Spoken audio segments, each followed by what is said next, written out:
यस्य देवा ऋषयः पदं विदुः जन्तुः पुनः कोऽर्हति गन्तुमीरितुम् यथा नटस्याकृतिभिर्विचेष्टतो दुरत्ययानुक्रमणः समावतु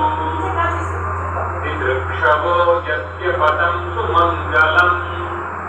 विमुक्तसङ्गा मुनयस्तु साधवः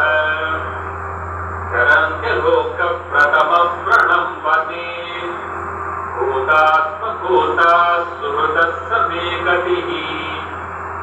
न विद्यते यस्य च जन्म कर्म वा न नामरूपे गुणदोष एव वा तथापि लोकाव्ययसम्भवाय यः स्वमायया तान्यनुकालमृच्छति तस्मै नमः परेशाय ब्रह्मणे अन्तशक्तये अरूपायोरुरूपाय नमः आश्चर्यकर्मणे नमः आत्मप्रदीपाय साक्षिणे परमात्मने नमो गिरां विदूराय मनसश्चेतसामपि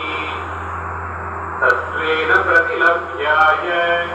नैष्कर्म्येण विपश्चिता नमः कैवल्यनाथाय निर्वाणसुखसंविदे नमः शान्ताय घोराय मूढाय गुणधर्मिणे निर्विशेषाय साम्याय नमो ज्ञानघनाय च क्षेत्रज्ञाय नमस्तुभ्यं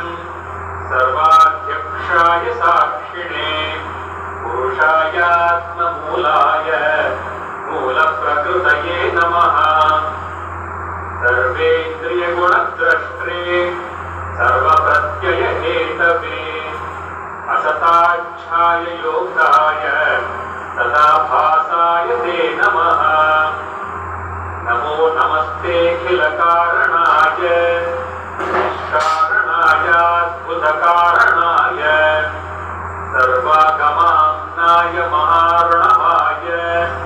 नमोपवर्गाय परायणाय गुणारणिच्छन्नचिदूष्मपाय तच्छोभविस्फूर्जितमानसाय नैष्कर्म्यभावेन विवर्जितागम स्वयं प्रकाशाय नमस्करोमि मातृप्रपन्नपशुपाशविमोक्षणाय मुक्ताय भूरिकरुणाय नमोलयाय स्वांशेन सर्वतनुकृन्मनसि प्रतीत प्रत्यकृषे भगवते बृहते नमस्ते आत्मात्मजाप्तगृहवित्तजनेषु सक्तैः दुष्प्रापणाय गुणसङ्गविवर्जिताय मुक्तात्मभिस्वहृदे परिभाविताय ज्ञानात्मने भगवते नमः ईश्वराय यं धर्मकामार्थविमुक्तिकामा भजन्त युक्तां गतिमाप्नुवन्ति किं द्वाशिषो प्राप्यपिदेहमव्ययम् करोतु मेघव्रतयो विमोक्षणम् एकान्तिनो यस्य न कञ्चनार्थम् वाञ्छन्ति ये वै भगवत्प्रपन्नाः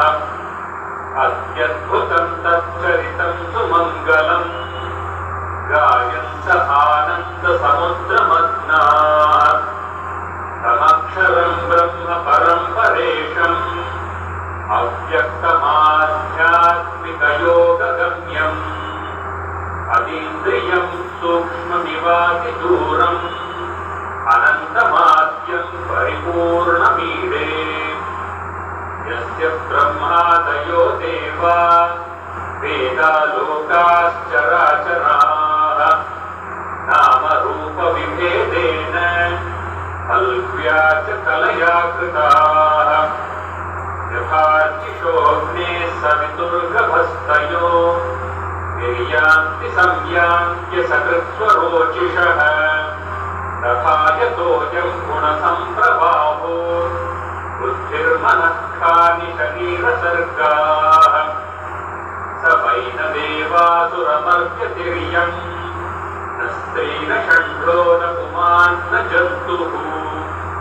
नायं गुणः कर्म न सन्न चासन् निषेधशेषो दयतादशेषः विजीविषेत्नाहमिहामुयातिम् अन्तर्बहिश्चावृतये भयोन्या इच्छामि कालेन न यस्य विप्लवः तस्यात्मलोकापरणस्य मोक्षम् सोऽहं विश्वसृजं विश्वम् अविश्वं विश्ववेदसम् विश्वात्मानमजं ब्रह्म प्रणतोऽस्मि परं पदम् योगरन्थितकर्माणो हृदि योगविभाविते योगिनो यं प्रपश्यन्ति योगेशं तं नतोऽस्म्यहम् नमो नमस्तुभ्यमसत्यवेगशक्तित्रयायाखिलत्रिगुणाय प्रपन्नपालाय दुरन्तशक्तये सतीन्द्रियाणां मनवाप्यवर्त्मने नायं वेद त्वमात्मानं यच्छक्त्याहं धिया हतं तं दुरत्ययमाहात्म्यं भगवन्तमितोऽस्म्यहम्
लोकेषु बालेषु च सर्वहेतुषु